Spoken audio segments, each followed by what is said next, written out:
Hi everyone, my name is Johnny and I'm one of the PMMs here at Check Point in charge of our cloud security suite, Check Point CloudGuard.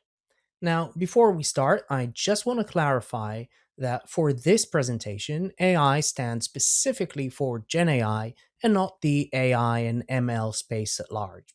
Also, while today we'll be mainly discussing CloudGuard as Check Point's backbone for AI security, it's important to note that it's only one pillar in our hybrid mesh security portfolio, and that you can find other AI security and cloud adjacent security tools that don't fall directly under CloudGuard.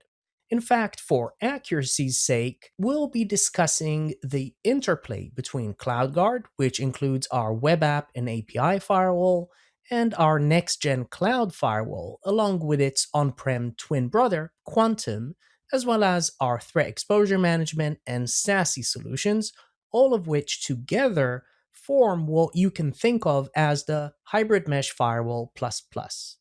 And you can already see that while we'll be discussing the cloud, the corresponding features between the on-prem quantum firewall and the CloudGuard firewall bridges the on-prem and cloud worlds, with SASE and threat exposure management making that bridge wider and stronger.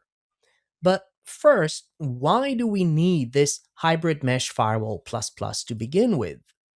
Well, over time, as technologies progressed, our companies accrued more and more networks spanning regions, branches, clouds, etc. And these networks were dotted with more and more endpoints, or network edges, each covered by separate security controls from endpoint security to email security to WAFs and so on. Now, to take care of our networks and connectivity mess, we came up with a host of technologies that effectively merged all of our disjointed networks into one big overlay network. And we did that with SD-WAN and VPNs, or in the cloud with virtual WAN and connectivity technologies like ExpressRoute. So conceptually, we ended up with this one big giant network. Now, obviously, the backbone of network security is the good old firewall, which Check Point actually invented over 30 years ago. But now, with this one big giant network spread across the globe and across fundamentally different platforms, we needed something similar in the firewall world. One big giant overlay firewall to defend this one big giant overlay network, and that is the hybrid mesh firewall. Now, obviously, it's not literally one giant gateway, but instead decentralized gateways that are centrally managed and are able to enforce infrastructure agnostic policies no matter where they are situated, from any cloud down to any branch and in any form factor, from hardware firewalls to virtual gateways to firewall as a service. So that took care of our ever growing number of networks. But for the network edges, we augmented north south security with SASE. So now, in a way, we recreated what was once a well defined perimeter. And finally, to ensure everything works in concert like one big immune system instead of siloed security controls, threat exposure management became the ultimate way to control this one big quasi perimeter and the security controls that are supposed to minimize exposure. Now, here you might ask me, wait, Johnny, why are you talking about network security when we're here to talk about Gen AI security? Well, here's the thing that people in cybersecurity keep forgetting. At the end of the day, no matter the type of attack, the surface, or vector, everything ends up in your network. Whether it's server request forgery, cross site scripting, moving laterally, open a link to command control, or an LLM agent running a SQL query it shouldn't.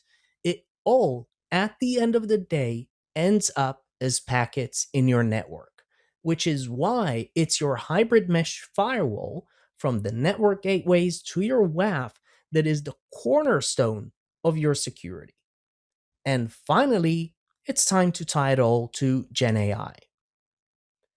And let's start with our standard web app world, where I have the web application and API firewall protecting some web app with its workload behind a gateway with app, protocol, and identity access rules, DLP, IPS, and so on, protecting it from the internet edge, with similar rules segmenting the app's resources and covering lateral movement inside the network.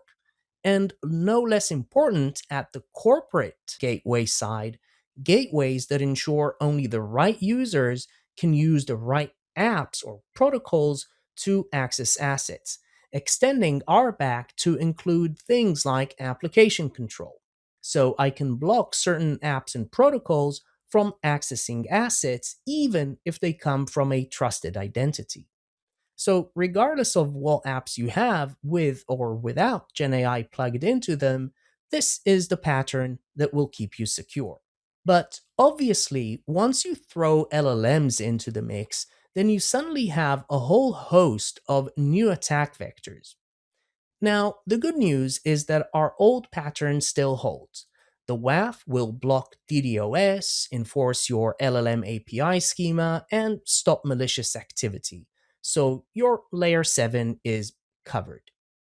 And the network firewall will still keep segmenting your network and apply identity rules, so only your app will talk to the agent, only your agent will talk to the MCP, and only your MCP will talk to your SQL, as well as enforcing standard data exfil, malicious code execution, etc.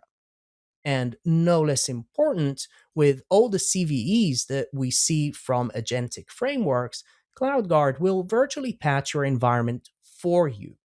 However, what it won't stop is Pliny the Liberator or less benign actors from jailbreaking your chatbot.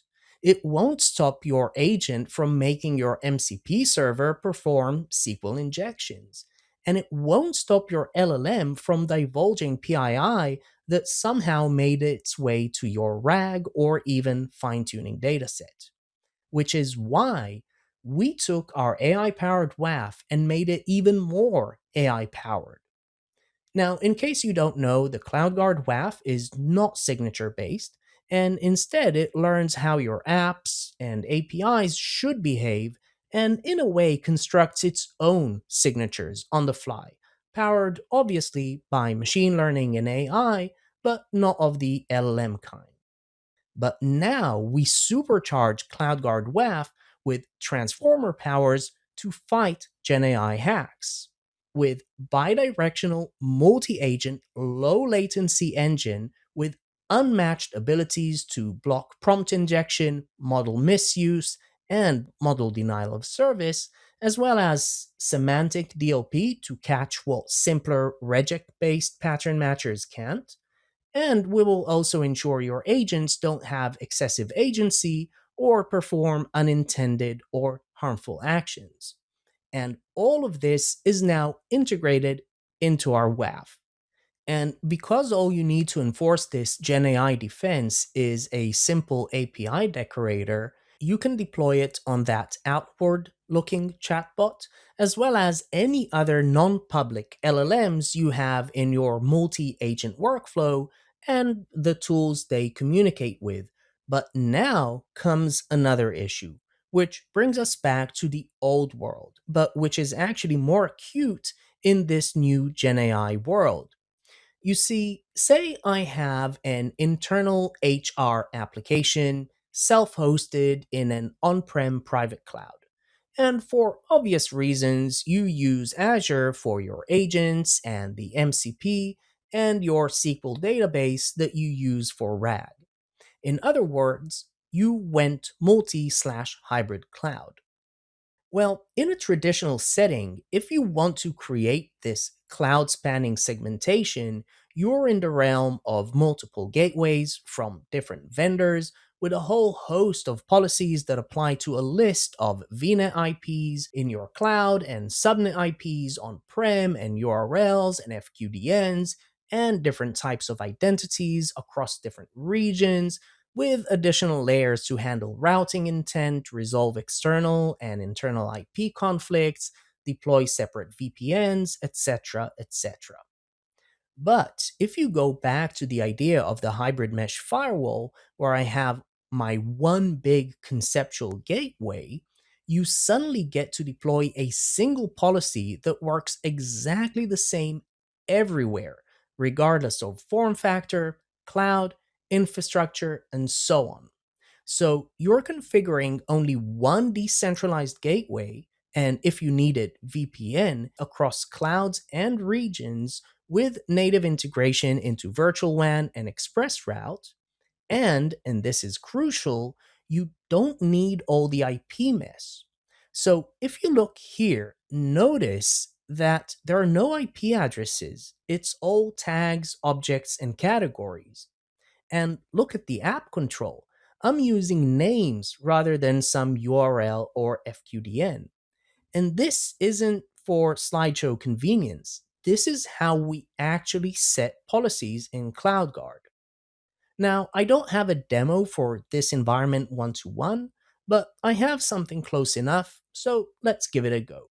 CloudGuard Network Security supports a wide range of public and private clouds from AWS, Azure, GCP, and Oracle to Nutanix, VMware, and KVM.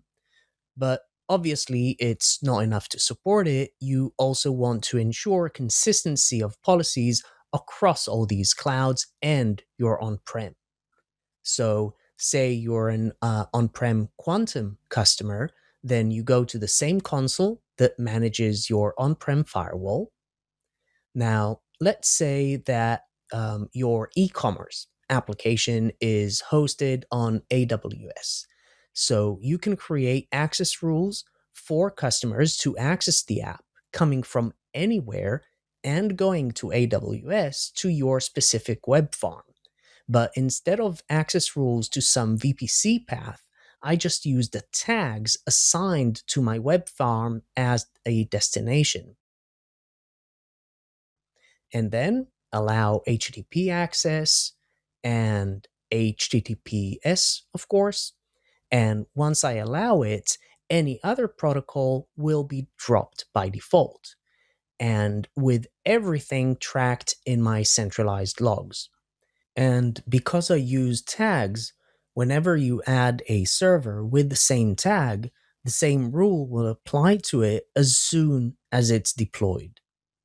Now, let's say your e commerce app needs to query a MySQL database on Azure. So, all you need to do is drag the tag based destination from the previous rule and make it the source. Then, in the destination, select Azure, go to the VNet where the database is at, and select it. But now, instead of HTTP, I will allow only MySQL connections, so everything else will be blocked. And of course, log everything. So now, because my rule set covers both clouds and collects logs from both, if I go to my logs, my dashboard will aggregate all the events across my entire organization, including on prem hardware. And of course, you can get a more detailed view in your actual logs, again, covering all your clouds, all your firewalls, regardless of their place or form factor. And now we're finally coming to the part where we get to treat all of our security controls as one big organism: the WAF, the gateways, the endpoints, and so on.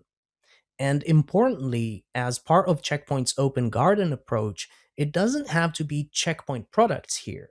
It can be Defender on the endpoints, or Netspoke for your SaaS, or if you have Azure WAFs and firewalls that you want to throw into the mix, sure, use them.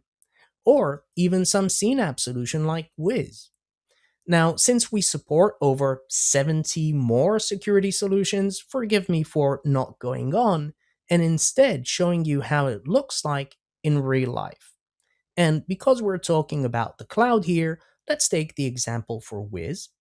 And here you can see the Infinity Threat Exposure Management or CTEM dashboard, which aggregates and correlates all the findings across your entire company from networks to endpoints. You can see all your security gaps, again, covering all security solutions across assets. You can see the total number of threats across time. You can see a breakdown of vulnerability severities. And you can see anything and everything that might threaten business continuity. Now, because we are interested in network findings, you can go here to your security controls gaps and click the Save to Enable, which is basically what you can do now and do fast with your existing security controls. And here you already see Check Point's open garden approach with findings from Cisco, Palo Alto, and of course from Check Point. And you also have a myriad of filtering options to pinpoint exactly those issues you are most concerned with, or do the opposite to see everything. Now, because we are interested in checkpoint findings, let's search for it. And you can see all of our findings from network devices, including on-prem and in the cloud. And if I press the right one, you can see that it's based on findings fed from Wiz. You can also see that our CTEM makes sure these are not false positives and assures you that applying its suggested fix will not cause any business continuity issues. You can also see a detailed view of the vulnerabilities that were found, as well as how easy it is to exploit them, and a full list of the actual assets where Wiz found these vulnerabilities. And now if I click the Remediate button, you can see exactly what our CTEM suggests you should do, with some more details on the Action tab, where our CTEM tells you that its remediation will be to switch CloudGuard's IPS from detect to prevent, because it knows CloudGuard can block these CVEs from being exploited. And going back to the Summary tab, you can see that the target of the change is your Check Point CloudGuard gateway. And now, all you need to do is click Confirm, and our CTEM will mitigate the issue for you, switching CloudGuard's IPS from detect to prevent. So we basically covered it all, but we forgot one little thing. I mean, we're talking about cybersecurity, yet somehow we didn't really mention its effectiveness. I mean, it's great to have this fully integrated, extended cloud native hybrid mesh firewall, but it's not going to be of much use if it doesn't actually deliver security. Now, you know how in the demo we said that our threat exposure management knew that our gateways could defend against those CVEs, and that I mentioned how we would virtually patch all the CVEs in CrewAI, FlowWise, etc.? Well, there's a good reason for that.